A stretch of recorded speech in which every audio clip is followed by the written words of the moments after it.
Well, Sam was a pretty. He kept him at arm's length all night. It's probably more due to the fact that just the difference in forward efficiency, wasn't it? You guys were just really efficient tonight, and I guess the Saints weren't as efficient as you guys. Yeah, I mean, there's a couple of ways you can look at the game. Well, you can look at it from a positive lens and say, we were kicked a reasonable score for the amount of inside 50s we had. The other way to look at it is why we're only going inside 50 42 times. So, there was some things to unpack in the game, but one of those games I'm not sure too many are rushing home to watch the replay. I guess, and so in that, taking that into consideration, are you half glass full or half glass empty tonight? Bingo. Right, it's a great question. Depends on which piece of vision or which clip I'm watching. There's a bit of both. I mean, there were some good things come out of the game. Whether that, it was really, Meekie did a great job. He won the medal. That was fantastic. Whether it was Josh Battle's performance, I thought he was outstanding in tough circumstances. He had obviously playing against his old side, and thought he had a great game. Even then, like Nazai Wanganeen-Malira, I hope I pronounced that right. I'm going to have nightmares about him. We scouted him, we tried so many things, he just couldn't stop him. He's just too good. So, talking about that, probably glass half empty. Talking about the first couple, glass half full.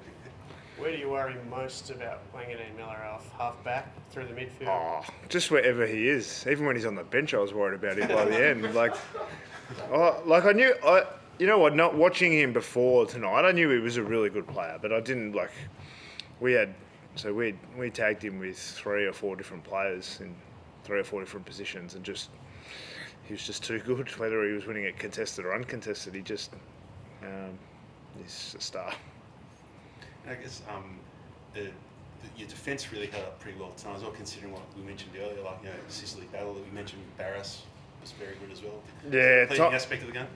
I thought Tom Barras I thought he really dictated the game in the first 20 minutes. I think I saw at the end of the game that he'd only taken 3 intercept marks, but he must have taken them all in the first sort of 15 or 20 minutes of the game. So all of their forward 50s he marked basically in that early, and we needed that because we had lost a bit of momentum, and they looked quite potent in that early phase. And I thought he really dictated the game. And then later in the game, it was probably more Josh Battle in the second quarter.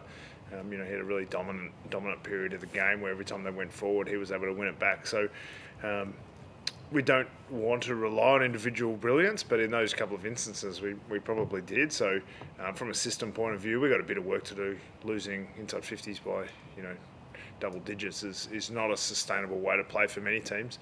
Certainly, it's not the way we would like to be playing. So there's a bit of work for us to do, but by the same token, it was a reasonably mature sort of performance where we got the job done, and every time that they looked like they were getting a bit of ascendancy, we had a couple of key plays that happened, and we were able to get it back. You had 10 individual scorers inside that forward 50. Must have been nice to see the team being able to share it around, making it difficult for St Kilda to stop the forward race.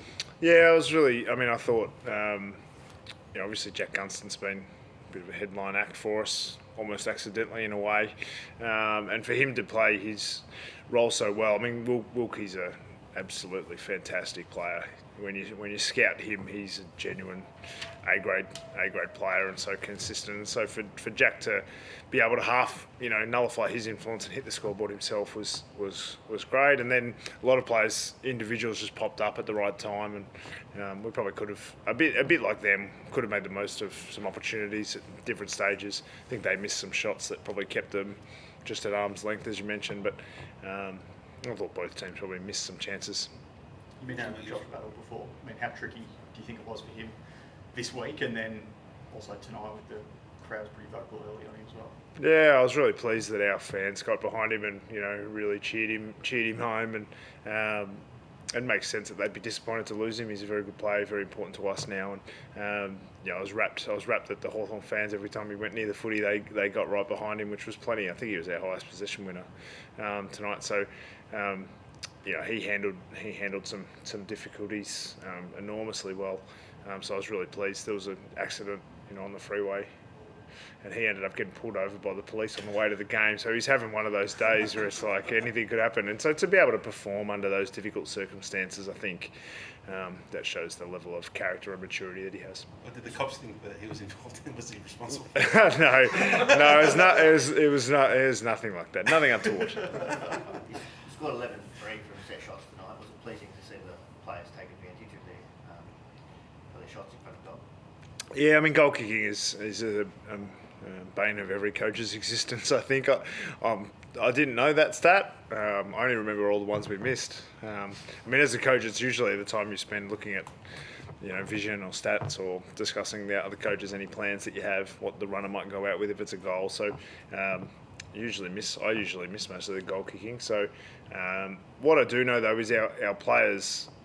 We've been very theme focused this year about when we work hard we improve, and so goal kicking is one of those areas that we were quite poor at a couple of years ago, and we've put a lot of work on a big program. A lot of people have put a lot of work into it, individual players, but also staff who have got a program in place behind it. It's not always going to be right, but the work works over time, and we're getting a bit of reward for that now. How hard is it going to be the last couple of months to juggle the players coming back into the side with Warple and Sicily tonight, Devin Calcidier and Mitch Lewis, and then Will Day? I mean, can you bring them all in at the same time? Do you think your best side at the end of the year is with all those guys in it? It sounds like all those names feels like there's probably 27 in our best 22, we would have said it was going to be difficult to fit Sis in, and then unfortunately we lost Josh Weddle. So you kick that can down the road. Right now we're picking the team that we think will get the job done, and did tonight. So next week we'll have the same dilemma in match committee, and that's the dilemma you want.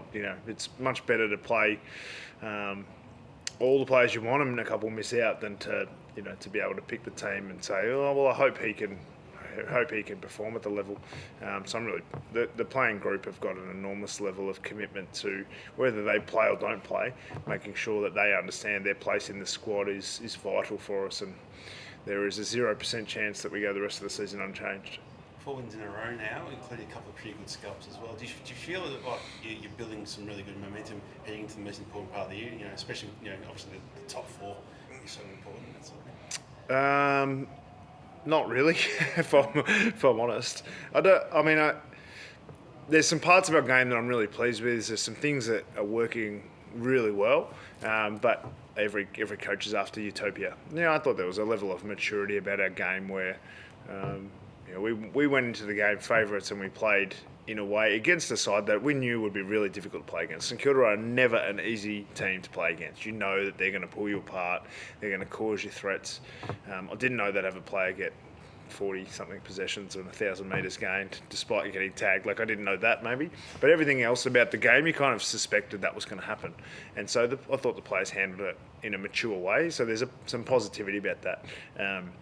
But if you put our performance tonight up against the very best, does that stand up? And that's what we're aiming for. And we've got some work to do to get to that spot. But right now we sit 11 and 5, and we're probably somewhere between 5 and 8, I would assume, on the ladder after the weekend. And that gives us a chance. But we're going to have to kick it up a gear at some stage.